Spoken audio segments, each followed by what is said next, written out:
Good evening. Thank you all for coming out on this absolutely frigid day to share in this Epiphany tradition with me. I first got started on this project in January of 2016. So yeah, it's about 2 years since the beginning of this project. And it started with a poem, which you'll find on the back of your program. And it didn't stop there. I kept writing about the Epiphany for a year. And at the end of the year, I had this piece, The Western Star. And I don't really know where it came from, but it's here. And it must have come from everything that has made me and everything that I've experienced as a Christian, trying to understand this story. It's also come from God and from my relationship with Christ. And I am very excited and humbled for the opportunity to share the wisdom that I have found through exploring this story with you this evening. The Western Star is a different sort of entertainment than a lot of people are accustomed to nowadays. It's storytelling, and it's storytelling using the voice. There's not a lot visual in this performance. It is not a theatrical performance, but I invite you to use me as your visual, use the candles, use this beautiful church, use the dwindling sunlight outside of the stained glass windows as your visual this evening, and to meditate on this story as I share it with you. You're welcome to close your eyes. You're welcome to nod off if that is what happens this evening. I would be happy to provide a relaxing nap for you. So do not feel like you're insulting me or anything if you close your eyes and let yourself get lost in the story, as I have done for the past 2 years. It is a form of entertainment that invites and requires a bit more from its audience in terms of imagination, more like reading a book than watching a movie. It encourages its audience to join in creating this world and this story. And so distraction can be problematic. And so, as a symbolic act of giving ourselves to this story tonight and letting ourselves get lost for the next 70 minutes, I invite you all to take out your cell phones and make sure that they are indeed off. If they are silenced or on vibrate, I encourage you to turn them off. This is not only an act of removing anybody else from being able to get in touch with you, it's an act of removing that little part of your brain that's always connected with your phone, unplugging that, and letting it go for the next hour and a half. This has been an astounding experience for me the past 2 years, and a very humbling experience as I've shared this poetry and this music with audiences. So thank you all again very, very much for coming out in this cold, cold day to share the Western Star with me. And so without further ado,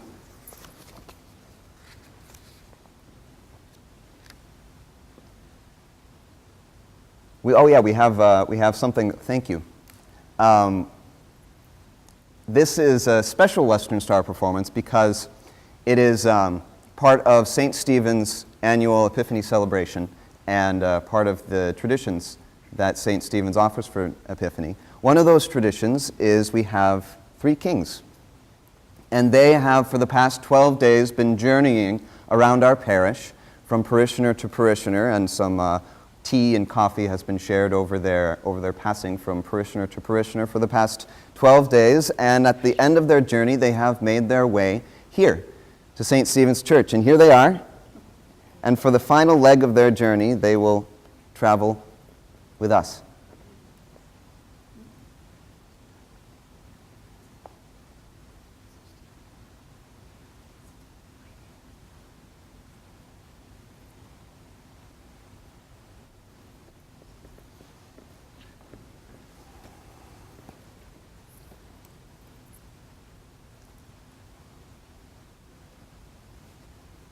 The Western Star.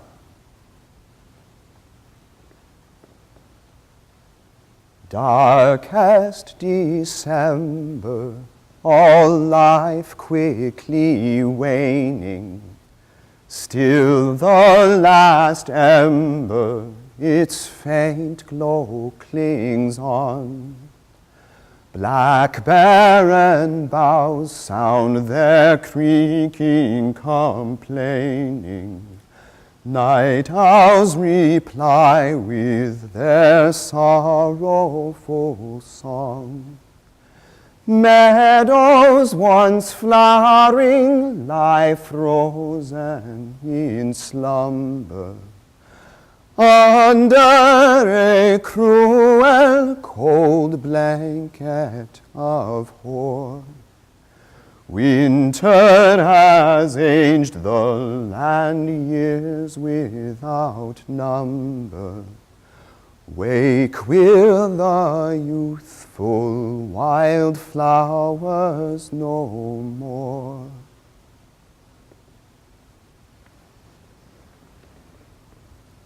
Part 1. The Star. There was a king who ruled in days gone by, whom none in all the valley could excel in generosity and strength of heart.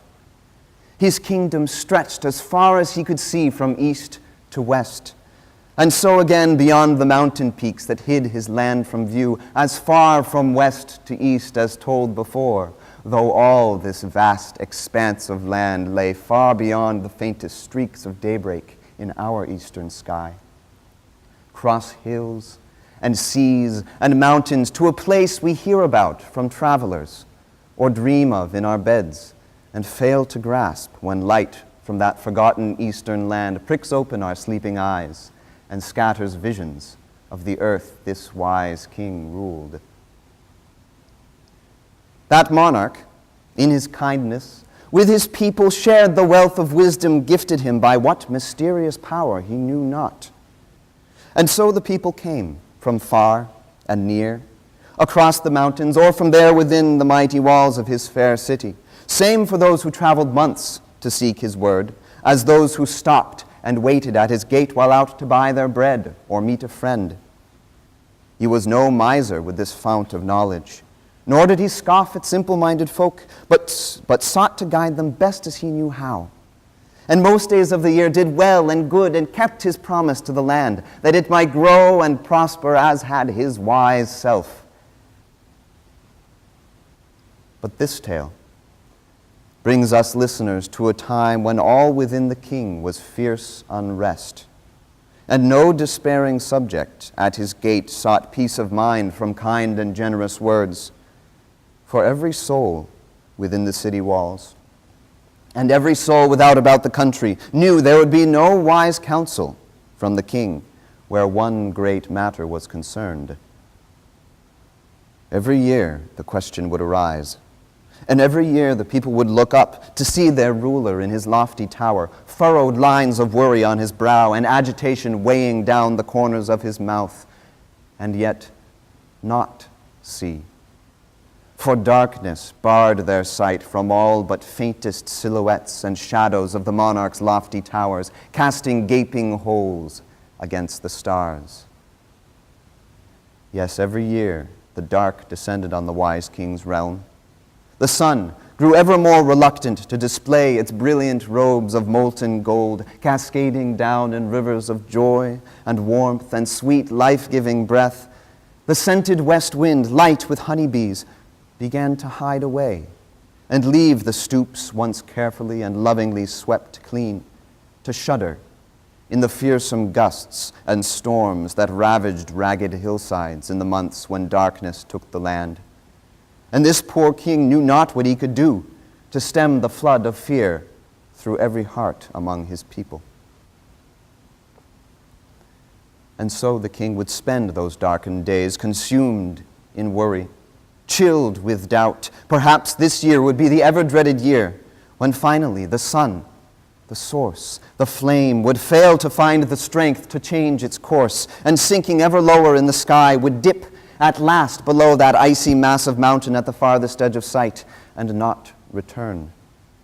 Perhaps the groping hand of night would tighten its black fist around its prey so firmly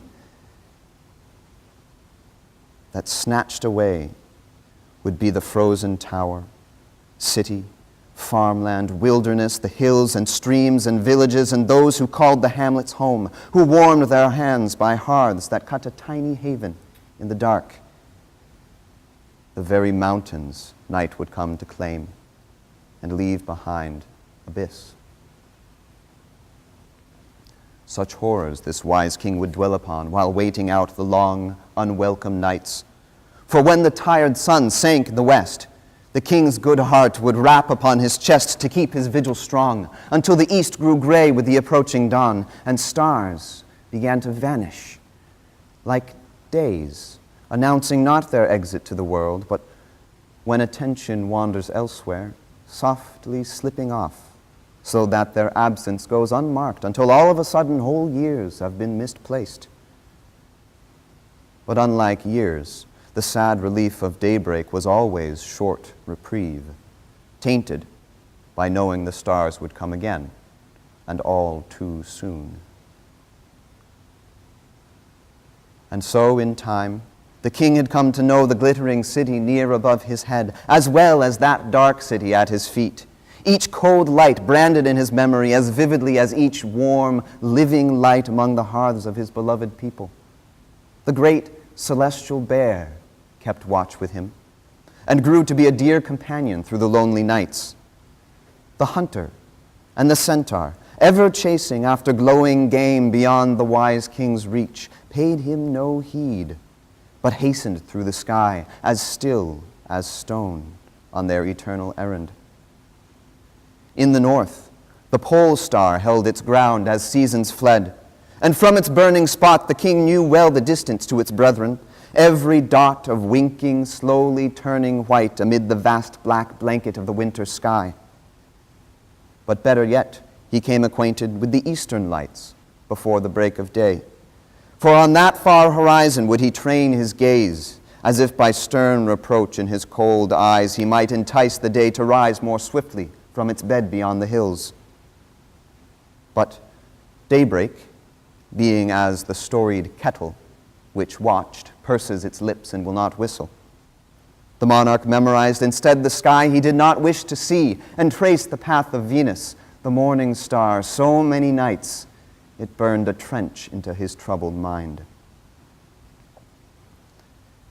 And as the wise king stood within his tower, a sound would often catch the chilling wind and carry, clear as ice, as if the night had frozen this dark sound in its ascent, ensuring its delivery soft and sharp to our wise king's ears high above the city. The sound of song. A hollow song of winter, dark and deep and sorrowful as nights that linger on forever. So the king would listen from his lofty vantage to the people he so loved, to hear them cast their sorrows to the cruel north winds.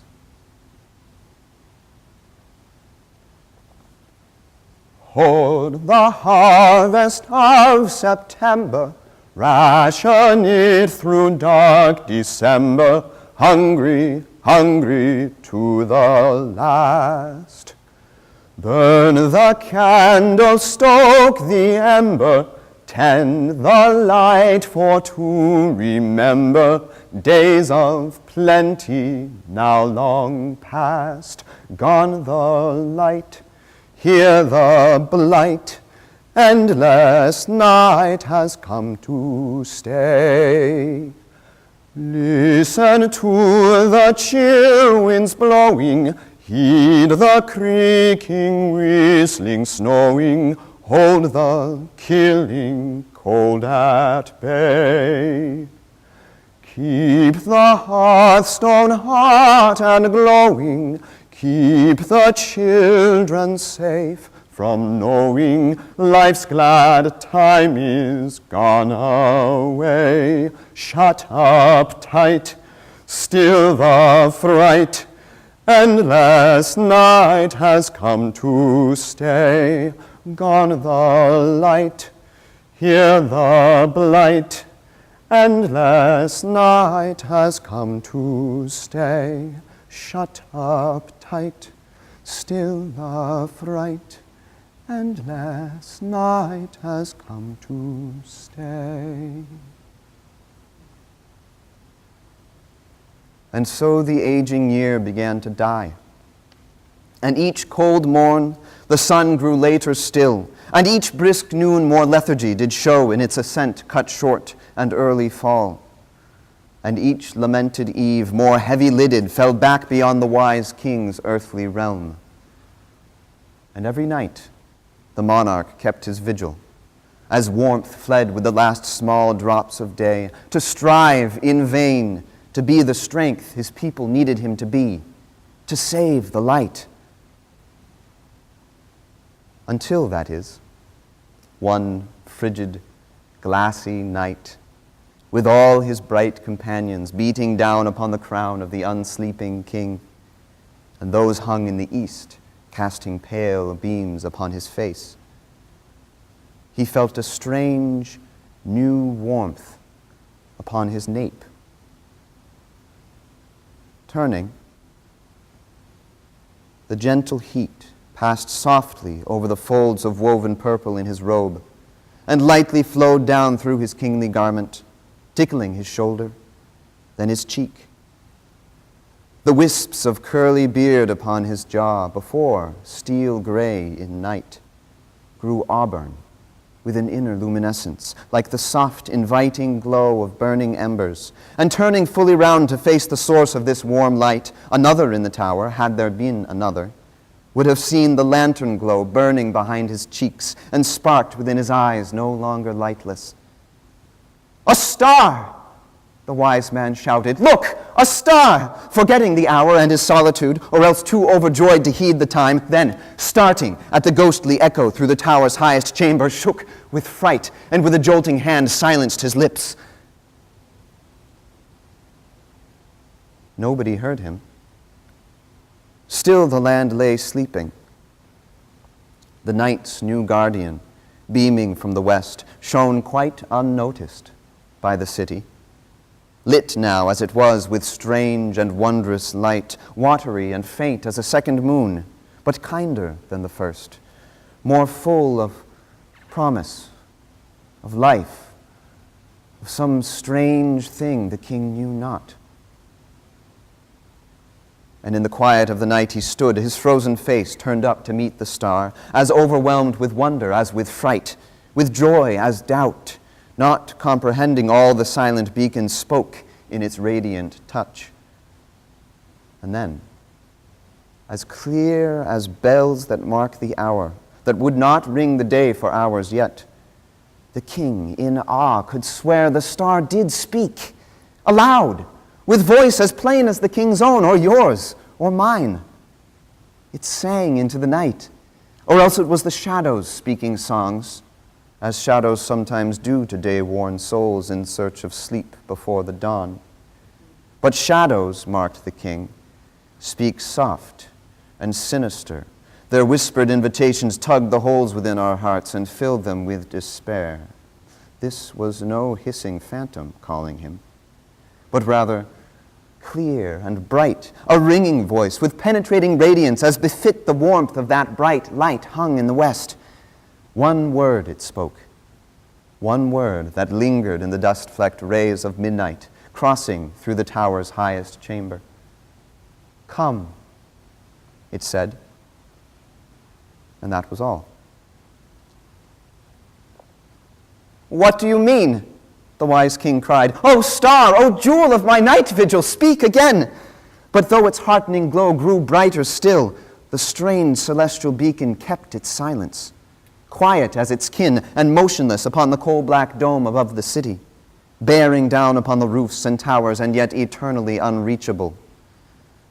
Perhaps, the king confessed, as he looked out over the city's western gate and wall, searching in vain for the glowing orb's reply, perhaps it never really spoke at all, but sleeplessness and fancy conjured up the comforting command that rang so clear. Perhaps the night's cold trickery was to blame. And weary from his fright, he turned away to trace the lines of worry on his brow with leaden hands, temple to aching temple. He did not see the gliding figure climb with silent step the twisting staircase to the monarch's night post in the highest tower. Nor did he notice the form that came to rest beside him in the window space, to cast a second starlight shadow in the room. But when, upon his purple-vested shoulder, drooping with doubt and fear, he felt a weight, light as it was, and warm as a midnight hearth, its embers softly harboring the red and gold sustaining life of dying day, he knew whose presence graced the drafty tower. For he had come to know the healing touch, the balm of soft breath playing on his ear, the ever-cresting wave of trust and love that flowed unceasing in her gaze and broke, even without seeing, like glittering sunlight on his shoulders. His wife, of course. His queen was she who woke in shivering solitude and climbed the dizzy stair to the tallest tower to give what comfort she could to her suffering king and to tell him of the dream that seemed to meld into his cry and the message it did send. A star, the king repeated once again, though softly now, confusion in his voice. What does it mean? To this, his queen replied, I had a dream which woke me in the night, or else it was your cry that shattered sleep and sent me seeking solace by your side. Or else the two are one, my dream, your cry, for no more can I tell the line between the sleeping and the waking world, the sun too quick to hide behind the hills to shed its light on one and mark it from the other. I dreamed I did behold this very star, and in the center of it shone a face of brilliance and of beauty none on earth has ever or will ever match, but which in its one visage seemed to compass all the faces of mankind, and of the beasts and serpents on the earth, and all the birds that soar above our heads, and worms that eat the dirt beneath our feet, and every fish and monster known to man that cuts the deep, as well as those as yet unknown to man. And even strange and wondrous it must seem, even the grasses of the fields, and wildflowers that once in glorious light-filled days before played in the breezes in the fields, even the very stones on which we stand, their faces, if they had faces, held their place in this one glorious face that glowed with healing light from that resplendent dream star in the west. And as I gazed upon the face of nations, a voice came from the sky. The star did speak.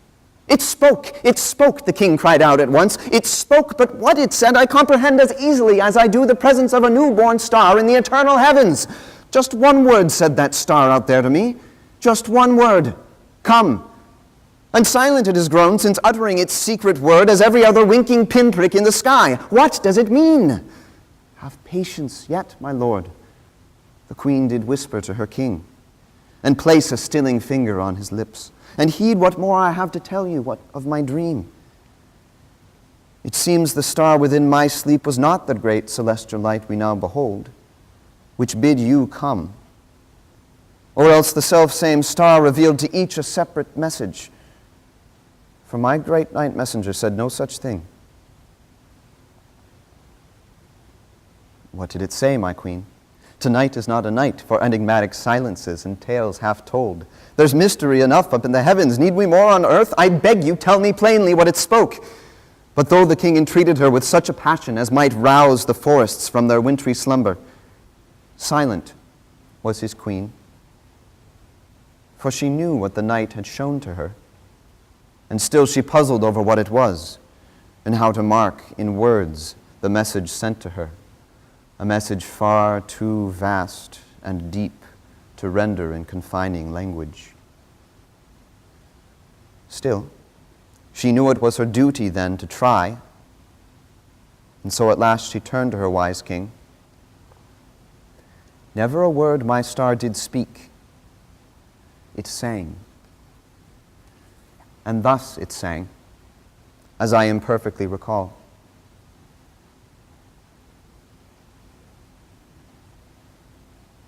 My child is born in the land of the Jews, in the land of the Jews to the west. My life for all lives reunites and renews, reunites and renews, and is blessed, reunites and renews, and is blessed.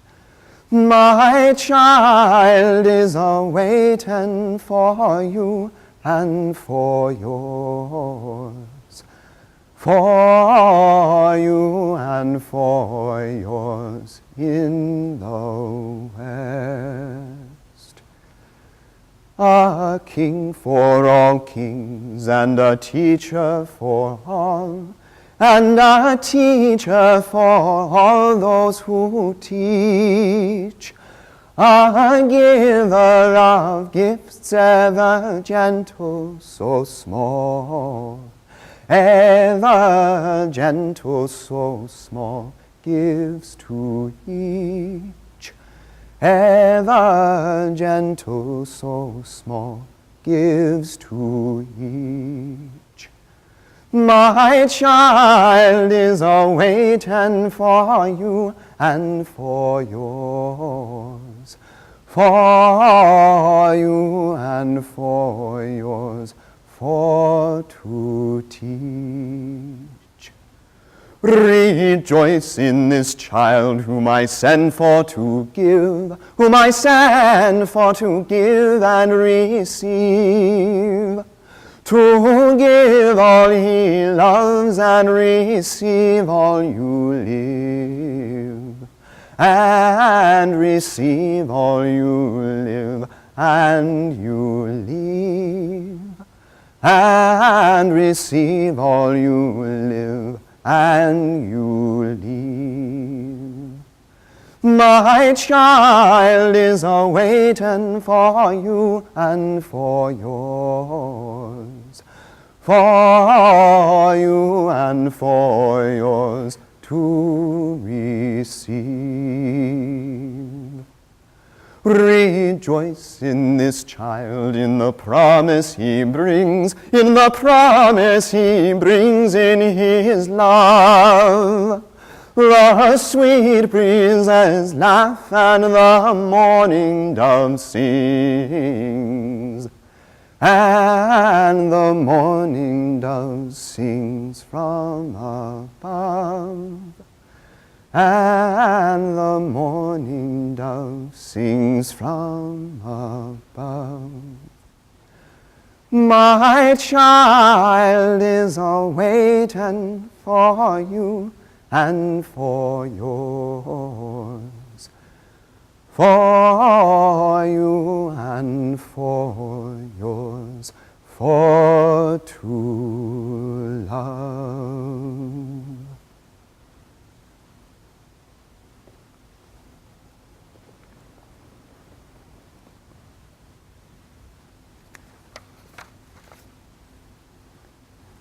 The song concluded.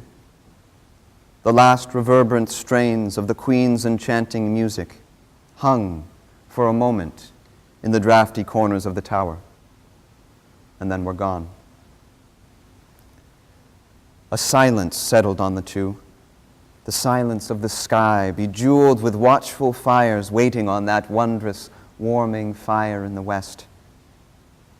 The wise king, gazing out upon his star, said nothing, for he had nothing to say, but held his queen's glad song close to his heart and felt the icy edges in his chest begin to melt a bit. And in his hand, he felt the softening touch of his beloved as she nestled her fingers intertwined against his own. The simplest, rightest place there was for hands to be on a night as strange as this. And standing in this reverential stillness, gazing out over the roofs and fields and hills, two rhythmic puffs of breath in the chill air, the only signs that time did not stand still.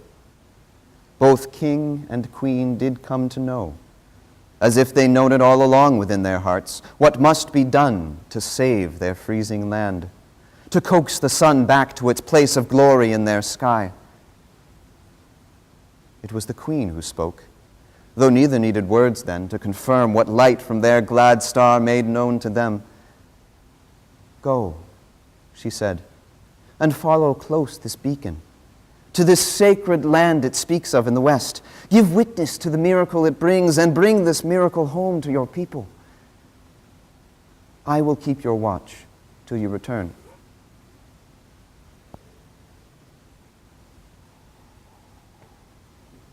When sunlight surrenders to shadows descending, when deep desolation and death chill the air, when every last ember its red life is ending, look to the west, child.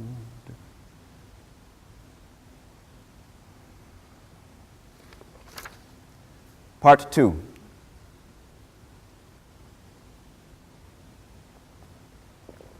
The Kings.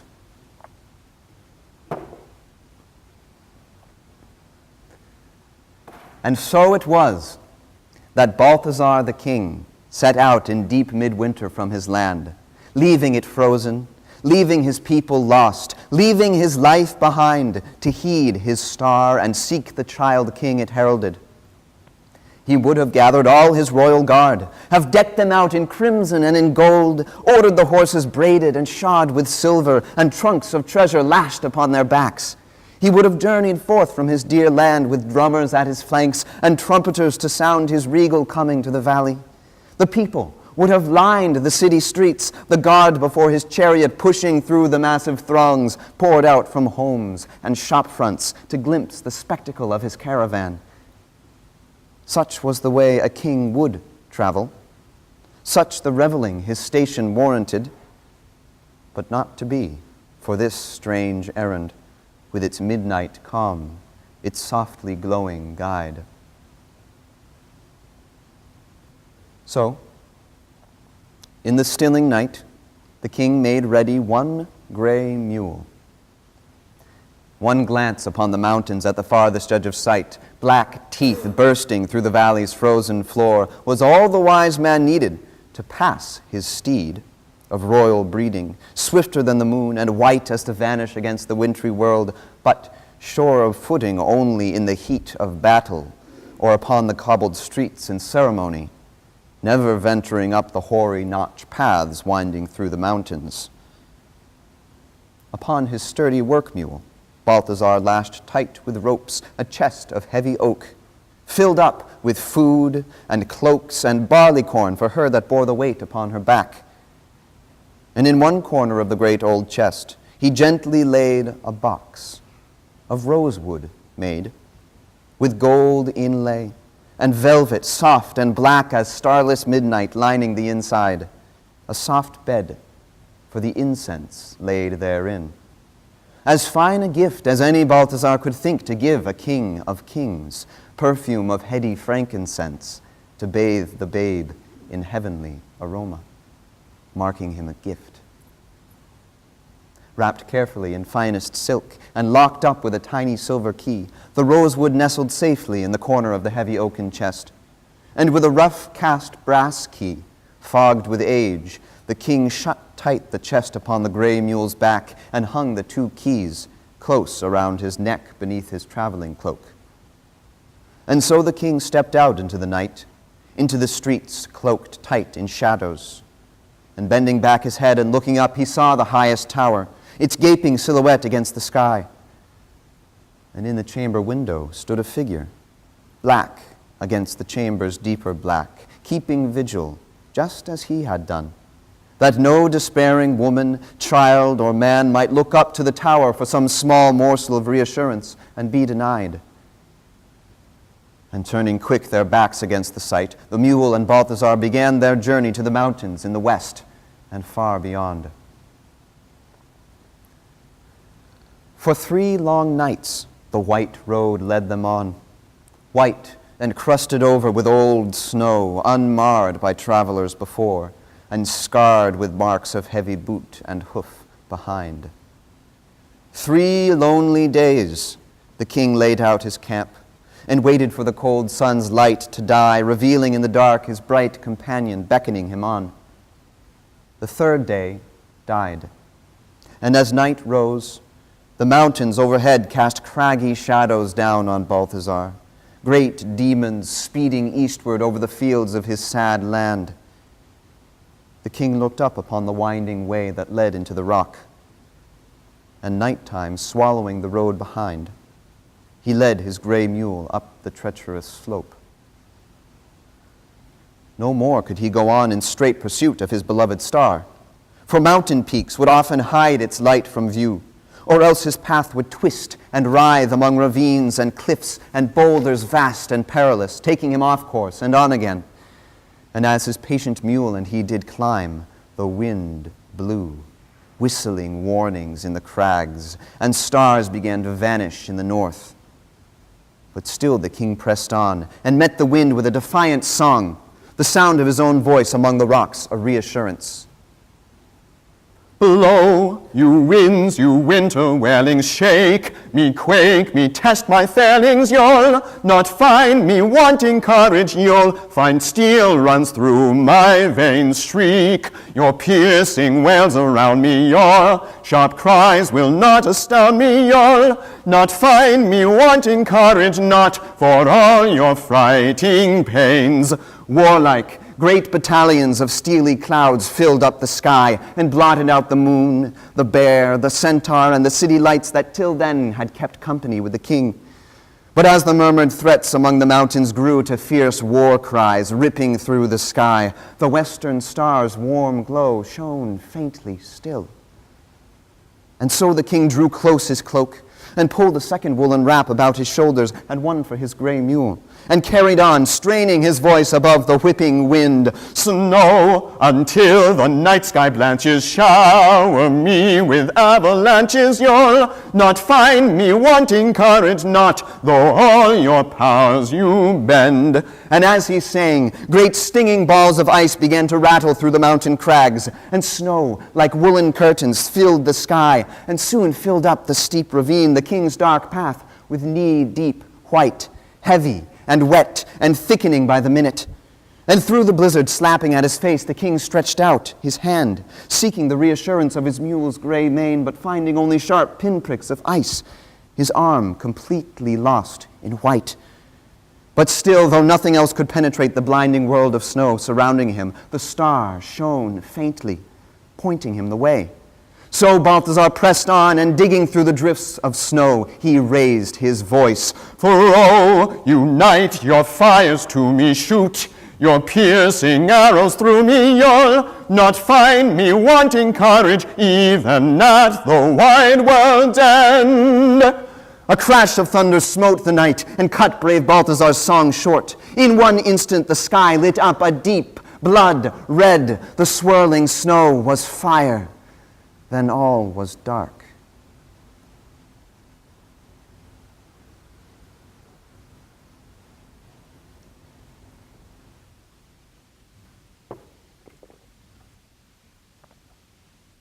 When he awoke, he found himself buried in a drift of downy snow. The sunlight sifted through the flakes, which seemed to stop his ears like cotton and warm his limbs like thickest wool. Brushing away the blanket on his face, he squinted into the sky, where not a cloud remained of the nightmare of the night before. The sun was peaking just above the peaks, and so the king surmised he must have slept the day away. A now dazed, tired eye was making ready in the west its bed. But as he dusted off the tip of his nose, he caught a scent, faint in the frozen air, the heavenly scent of frying bacon fat. His stomach suddenly very much awake, brave Balthasar sat up to sniff the air, and saw not 20 paces from his bed a sight that baffled every sense at once. A fire crackled merrily in the sun, its thirsty tongues licking an iron skillet in the hand of a man whistling a sprightly tune and wearing not a stitch upon his body. He stamped his bare feet on the ground and held his free hand palm toward the sun-dimmed blaze.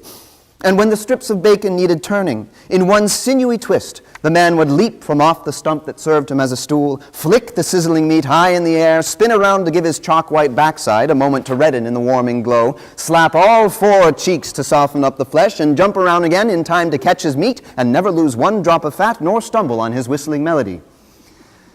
After the 3rd of these gymnastic feats, the naked man's whistle gave way to song, and Balthasar, in frozen stupor, listened. Oh, my name is Melchior, the merry, merry king, and a very merry king I be. If ever you need any pretty little thing, and you never can afford no fee, yes, ever you need any pretty little thing, and it's anything a king might see, then the pretty thing is yours on me. Oh, I come from the east, and I'm going to the west, and you'll find me somewhere in between. And once I had a kingdom with a castle and the rest, yes, a castle like you've never seen. But once I met a body, not a single place to rest, not a house or home or hole had he. So I gave to him my castle, that he'd only have the best, to the consternation of my queen. For my name is Melchior, the merry, merry king, and a very merry king I be. If ever you need any pretty little thing, and you never can afford no fee, yes, ever you need any pretty little thing, and it's anything a king might see, then the pretty thing is yours on me. Oh, my mother gave me life, and tomorrow may I die, and today I follow yonder light. And once I had a robe of the colors of the sky, purple, pink, and blue, and silver white. But a chilly winter evening I heard a body cry, sir, the cold, it has an awful bad bite. So I gave away my robe, and though a handsome king am I, please to look away to save your sight. For my name is Melchior, the merry, merry king, and a very merry king I be. If ever you need any pretty little thing, and you never can afford no fee, yes, if ever you're in need of any pretty little thing, and it's anything a king might see, then the pretty thing is yours on me. Hello, the curious dancing man called out, ending his ditty, suddenly aware of Balthasar's stiff frame still frozen in the snowdrift. Come, come, come, the fire's hot enough for 2. And bounding through the snow to where our monarch lay, he dug the drift away and pulled bewildered Balthasar up to his feet, propelled him to his own stump by the flames, compelled him down, and offered up a dripping slice of bacon. You look ravished. Have a bite of breakfast. Breakfast? Marked the king. 'Tis nearly dark. He pointed upwards to the sinking sun, only to find it higher in the sky and farther from the jagged mountain's clutch than when he viewed it last. I'm sorry, sir, the naked singer stamped his feet and shrugged. I don't follow your speech. 'Tis morning yet. And suddenly, the wise king understood. His upturned world began to right itself.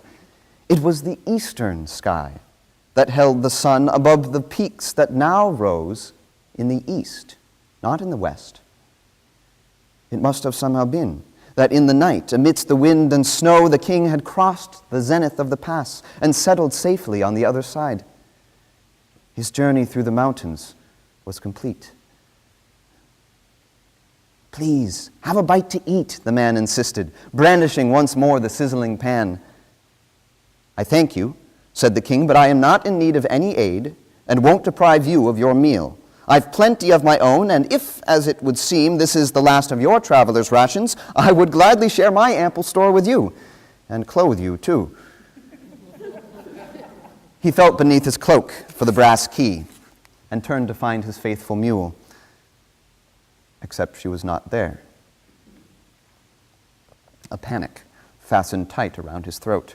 the key about his neck constricting him until the naked man sprang up to pry it from his shaking hands. "My mule," moaned Balthazar, and collapsing to the ground, and on his hands and knees the king began to tunnel through the drifted snow, frantic now to find his lost companion, his food and drink on which rested his life, and the rosewood box of frankincense, his gift. And finding nothing in the snow, he leaned his head back, shut his eyes, opened his arms, released from in his chest a beastly howl, and fell upon the earth, gasping and sobbing. And in this painful posture in the snow he lay, until upon his heaving shoulder he felt a touch, reminding him of something long ago, as in another life. "Please, my friend, have a bite to eat." And Balthazar looked up into the eyes of this kind stranger, one hand stretched to offer help, the other clutching still the pan, two bare feet stamping in the snow for warmth. "I have 2 cloaks," said Balthazar. "Take one." And settling down beside the crackling fire, the stranger, clothed in Balthazar's wool wrap, the two divided up the stranger's meat. The stranger's name was Melchior, a king like Balthazar himself of far-off lands stretched out beneath the night stars in the east. And though the man had nothing in the world but one grease-blackened frying pan to call his own possession, Balthazar could not help trusting his strange story, for he held himself with grace, as only could a king. "I seek the land upon which shines that star that burnishes our sky with a new glow. It called me in a dream, and so I go to find the one it calls King of the Jews," said Melchior, the bacon gone too soon. "My errand is the very same." "But friend," said Balthazar, "who are these Jews it names? Are they wise oracles? Or are they men of wealth and power that their king commands so great a planet in our western sky?" "We shall discover soon enough," his new companion said, and stood. "Come, march we on and find our journey's end before our strength, with no more sustenance at hand, fails us." So Melchior picked up his iron pan and strode off down the path in great long strides that left poor Balthazar trotting to keep pace. "But Melchior, my friend, 'tis daylight yet. How can we follow right our star when still the sun's loud light drowns out night's navigators? How can you be so serenely certain that our guide directs us still the same it did? Might it not change its course?" "It might," said Melchior, "but it has not. Look, my blind old friend, can you not see?" And following the other's pointing finger, Balthazar looked up into the west and found himself a fool. For days on end, the once wise-seeming king had waited out day's dreary light for velvet sky's return, when, had he thought to look while it was day, he might have saved himself the peril of his treacherous night travel. For right there, amid the blue and gold of morning's roof, shone, bright as it had ever been, his star. "I see," said Balthazar, and nothing more, smarting with humility and shame. Melchior, for his part, took no notice, but found again his happy whistling tune, a traveling companion, next to none. "For my name is Melchior, the merry, merry king, and a very merry king I be. If ever you need any pretty little thing, and you never can afford no fee, yes, if ever you're in need of any pretty little thing, and it's anything a king might see, then the pretty thing is yours on me." With little to weigh them down, the journey quickened pace, until our Balthazar could find no town or hamlet that he recognized. The men grown strange that passed them on the road, the women drawing water in the village squares a different sort than those he ruled with generosity in his own land. His kingdom now behind him, Balthazar began to worry that his strangeness might deter the kindnesses on which relied a luckless pair of hungry travelers. But when, each evening, well into the chill of night, the two would stop in a village inn to seek rejuvenation, they would find without exception that their wondrous story shared among the taverner and guests was ready currency for food and drink and lodgings for the night. The first of these old wayside taverners awoke next day to find 6 eggs misplaced and an unfamiliar iron skillet hanging on the wall. The second would have found, on waking, in the place of that day's bread, a folded woolen cloak, had Balthazar not forced his friend for decency to keep his gift. And by the third night, Melchior and Balthazar were resting easy, knowing no malicious dagger-wielding thief would bother to molest them in their sleep, for they had between them not a thing to steal, but what they wrapped about themselves in slumber. The evening of their 4th day on the road descended soft and slow around the kings. No village caught their sight on the horizon, and as the purple twilight melted into black, the road ducked under the barren boughs of a dark forest. Still, their star shone bright through brittle branches, showing them the way. And so, the prospect of a bed to spend the night discarded, on the 2 kings marched.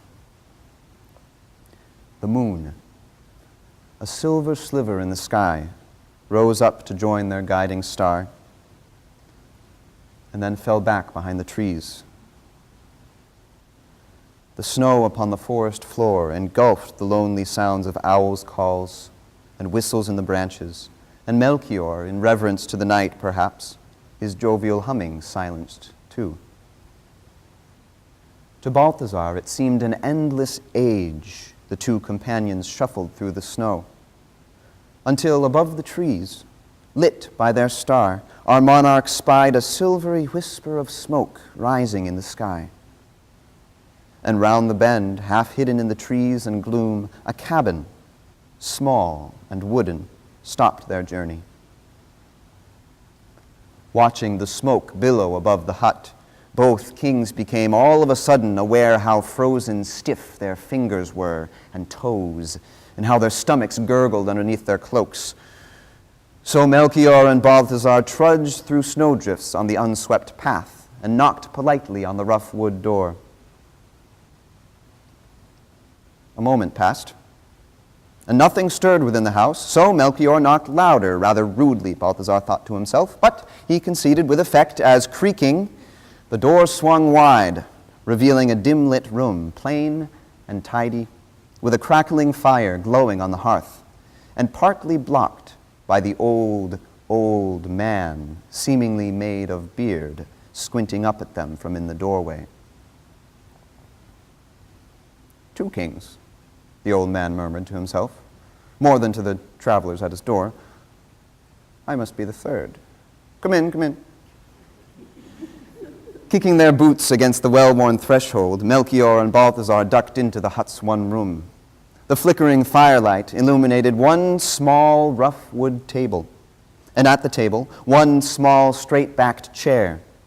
One peg upon the wall held one thick coat of undyed wool, and tucked in the far corner, there was a tiny bed of straw and blankets, a cozy hollow indicating where Melchior's knock had woken the old man.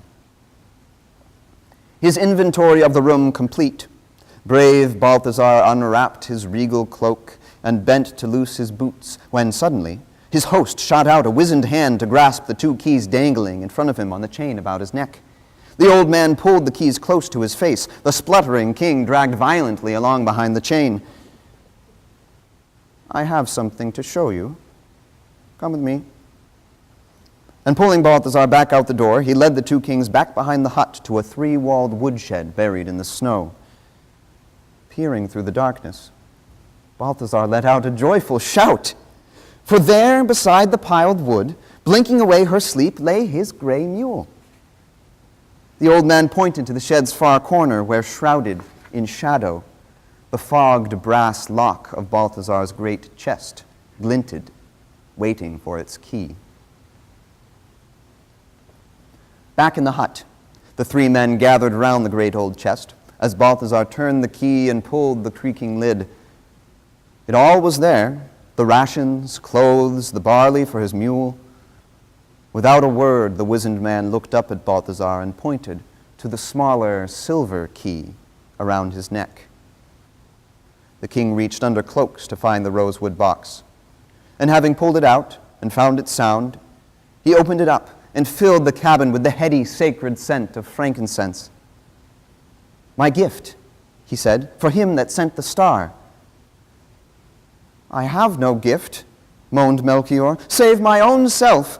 Would I had all the riches of the world to offer this great King of kings." The old man, as yet nameless, raised his hand to still the wailing king. "I've riches for you." And from beneath the blankets of his bed, he pulled two objects.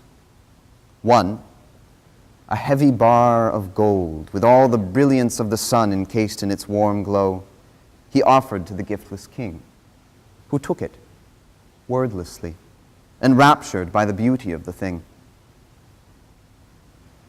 "Thank you," Melchior finally said. "With what name may I give thanks to you?" "With none, though Caspar is my name, Caspar the king." A funny sort of king, thought Balthasar, residing all alone in modesty, without a man or woman round to rule. He kept his inner protestations silent, though, more interested in Caspar's hand.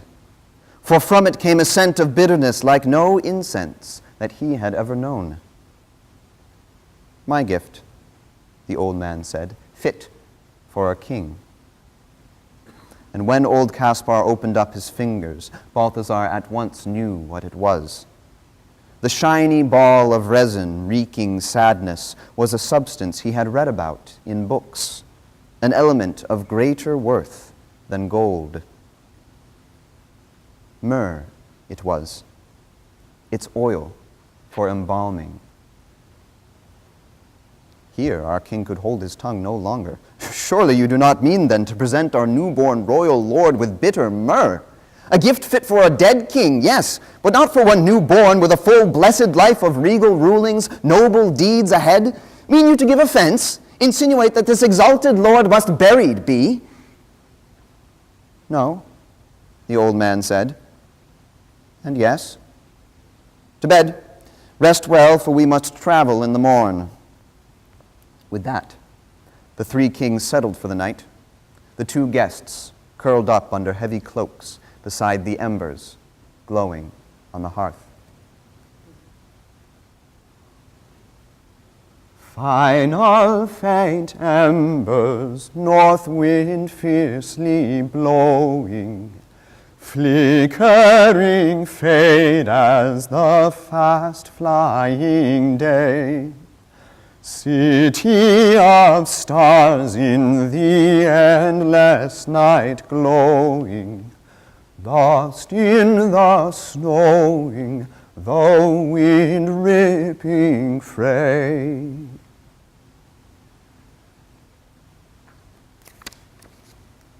Part 3.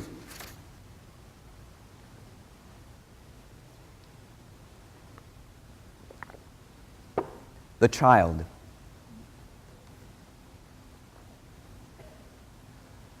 "3 days the three wise kings followed the road, and as the third night fell, they came upon the outskirts of a city, lit with lamps along the streets and candles in the windows.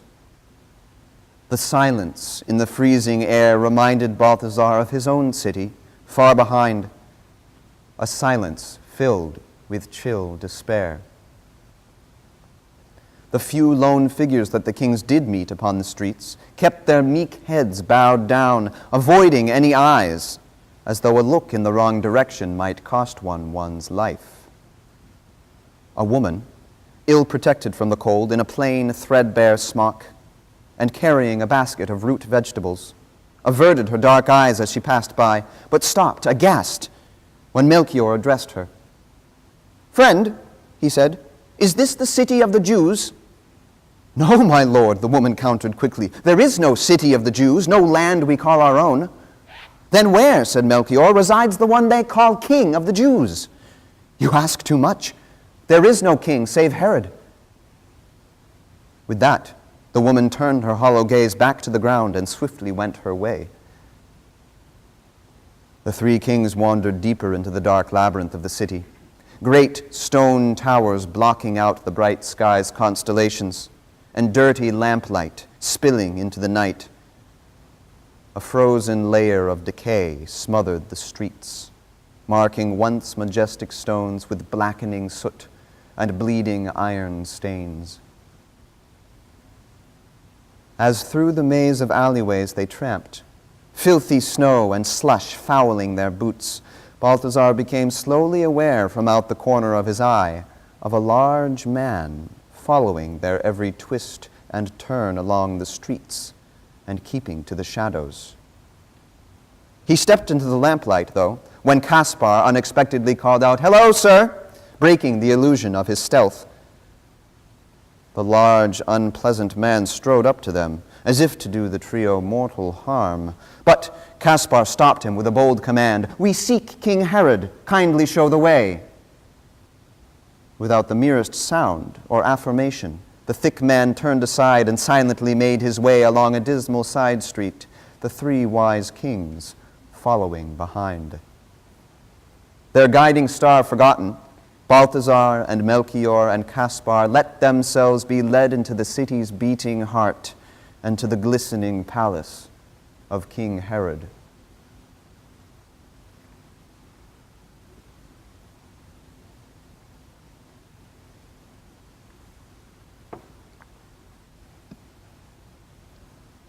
The kings were silent as they left the city. Sad Jerusalem, the candles out, the black night pressing down upon the roofs. Their star led them away to Bethlehem, as Herod had advised, but would not lead them back to that majestic palace. For though Herod had requested their report, and though Jerusalem had feted them with wine and meat to sate the deepest stomach, empty still the wise king's insides felt, voided by a look in Herod's eyes.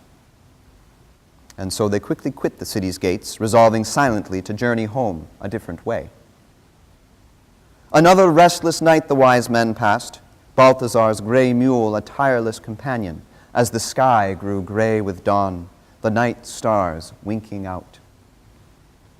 Behind them, in the east, a molten point of light spilled over sad Jerusalem and poured into the city's shadowed corners, filling them with gold.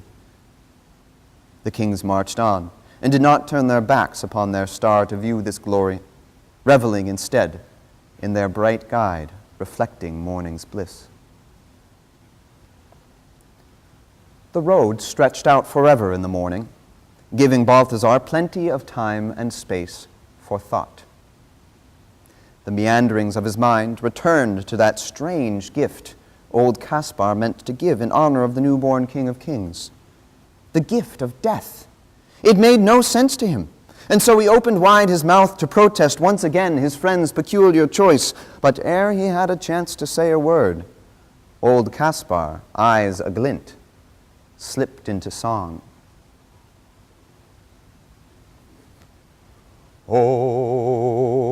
Oh, myrrh is mine, and gold is thine, and frankincense for thee, three precious things from noble kings, from gilded monarchs three. We give to him the seraphim, regard with loving sight, but will he take to a mistake in giving what is right? Thy frankincense is worth mere pence to what he giveth us. Thy glistening gold is dull and old, as pretty as the dust. My bitter myrrh, though rare and pure, he rarer, purer still, gives up his love from high above, and hands to us his will. Then why do we in piety present him toys in vain? We sure cannot, with items bought, relieve him of his pain. But one thing we can do with 3 small tokens stained with thrift, forever drawn to ponder on the glory of his gift. You do not understand my offering, old Caspar simply stated, nor I yours. What use is frivolous frankincense to one of selfless spirit, born in purity? Yet in my gift, the answer to your fears lies deeply hidden: how to stop the night from stealing your dear kingdom, how to save your people from the freezing of the light. And in your incense lies a secret known to you, but not to me, that I must learn. My myrrh is yours, your frankincense is mine. With that, the old man lifted up the chain over Balthazar's bejeweled crown, unlocking first the chest of heavy oak, then the delicate gilded rosewood box.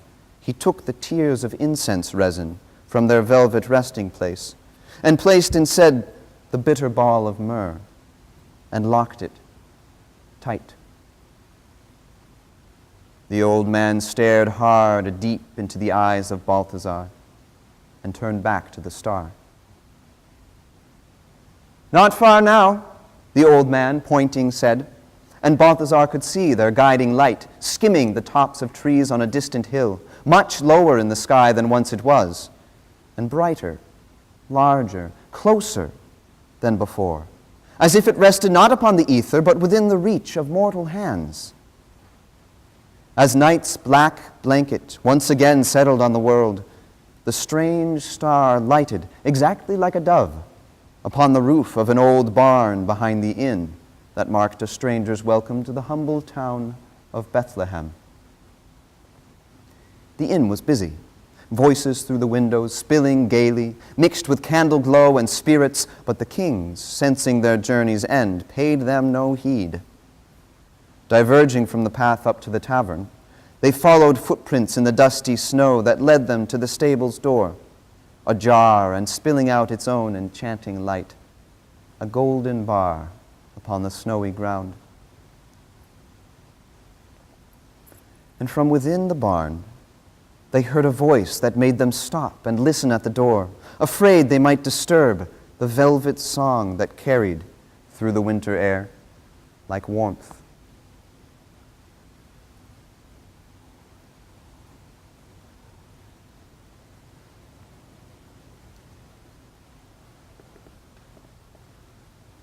Lule, my child, my little one, and rest yourself, now day is done. The moon she climbs and sinks the sun. Lule, my child, my little one, and you shall grow, and you shall learn, and in your heart a fire shall burn, and in your soul a voice shall yearn, and you shall grow, and you shall learn, and you shall be my love, my love. Though all the stars fall from above, they shall not harm my turtle dove, and you shall be my love, my love.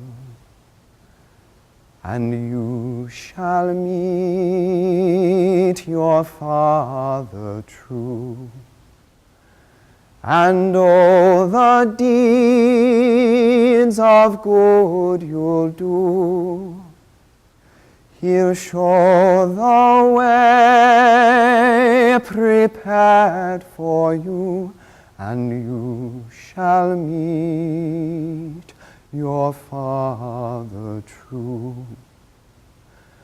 And you shall walk the world in fame, and many bless and praise your name, and many more shall curse and blame, and you shall walk the world in fame. And you shall be my love, though all the stars fall from above, they shall not harm my turtle dove, and you shall be my love, Lule, my child,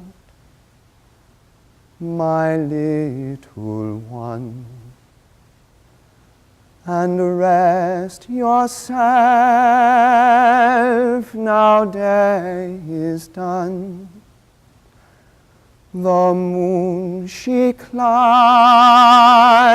and sinks the sun. Lule, my child, my little one.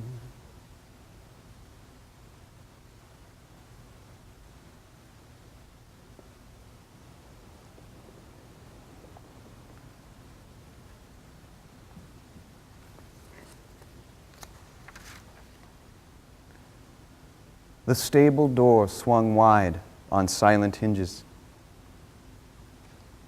and in the golden light of that bright star that nestled now among the beams and rafters, the king stepped through the doorway and beheld the singer of that sweet, sad lullaby. She sat among the scented hay, a maiden new to womanhood by seeming hours, cradling a child wrapped in cloth who, sleeping, wore a countenance of peace upon his face. One tiny hand had wrapped itself around the finger of a man beside the maiden, sharing in the warmth of her steadfast, loving gaze upon the child. Two stablemates, an ox with rippled muscle under shaggy hair, and a brown donkey, graying with age and lying in the hay, looked on with great black eyes, content to share their quarters with this gentle family. The man looked up to greet their visitors with a curious and kindly trusting smile. And Melchior stepped forth, and kneeling down before the child, he offered up his gold. "Hail, King of Kings! May this dull metal bar reflect the smallest measure of the glory of your star." Then Caspar knelt beside his fellow king. "Hail, Lord of Lords! May this bold fragrance tell of your divinity and of your name, Emmanuel." And lastly, Balthazar fell gently to his knees and held his gift out to the boy. "My lady, how shall I address your child?" he asked, not knowing quite the proper thing to say. "His name is Jesus," said the man. The maiden nodded. "Jesus is his name." "Then Jesus, my beloved, here I place rare myrrh, for that I pray which you might never need to face. And yet you shall, with grace."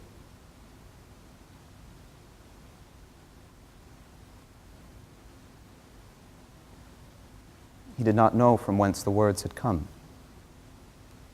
But just as soon as they had left his lips, he knew that they were true. And so, their gifts received, their winter's errand ended. Balthazar and Melchior and Caspar left the three serenely starlit figures in their stable warm, one final glance to hold the image of the child asleep, a bud of promise in his mother's arms. They set out once again into the night, 3 snowy tracks of boot and 1 of hoof following their journey to the east, back to their homes, their kingdoms cold and dark, where folks looked out in blindness at the night and held on to each other in the face of death. And one beloved queen kept watch within the chamber of the highest tower, faithfully awaiting her wise king's return, with news of gladness, news of hope.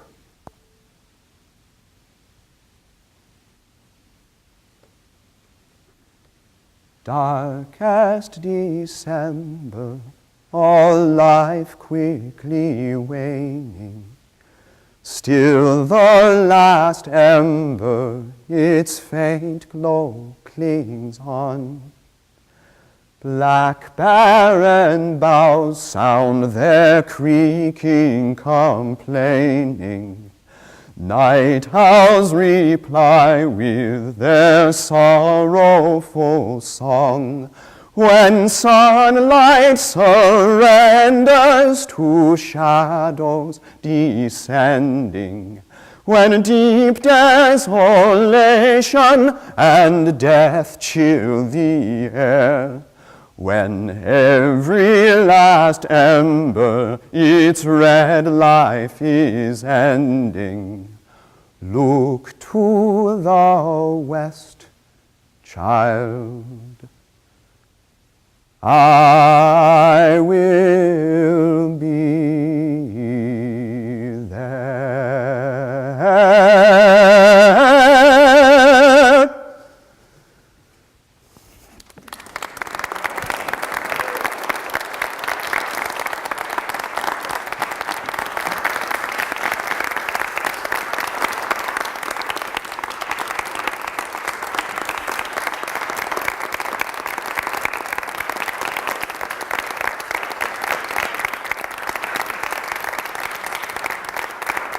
Thank you all once again for joining me on this journey tonight.